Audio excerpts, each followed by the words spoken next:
மக்கள் தேமுதிகவை திமுகவுடன் இணைப்பது என முடிவு செய்யப்பட்டுள்ளது.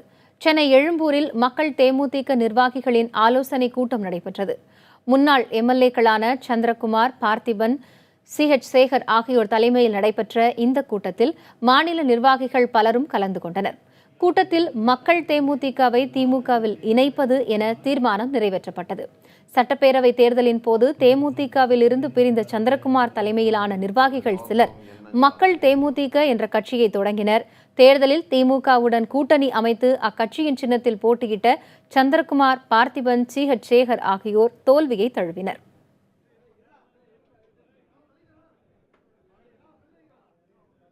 மக்கள் தேமுதிகவை திமுகவில் இணைப்பதற்கான விழா தேதி குறித்து விரைவில் அறிவிக்கப்படும் என சந்திரகுமார் தெரிவித்துள்ளார். சென்னையில் செய்தியாளர்களிடம் பேசிய அவர், தேமுதிக தானாகவே உடையும் என குறிப்பிட்டார். தேமுதிகவை இல்லாமல் ஆக்க வேண்டும் என்கின்ற குறிக்கோள் கிடையாது. அது நடக்க போகுது. எங்க குறிக்கோள் கிடையாது. தேமுதிகவில் இருக்கிறவங்களை பாதுகாக்க வேண்டியது எங்களுடைய கடமை. ஏன்னா நாங்க முதல்ல சொல்லிருக்கோம், அங்கே இருக்கின்ற அனைவருமே எங்கள் நண்பர்கள். தேமுதிக இருக்கிற நிர்வாகிகள், தொண்டர்கள்லாம் பலரை எங்களை தொடர்பு கொண்டு பேசிட்டு இருக்கிறத பார்க்கின்ற பொழுது அடுத்த தேர்தலில் தேமுதிக இருக்காதுங்கிறது தான் எங்களுடைய நிலை.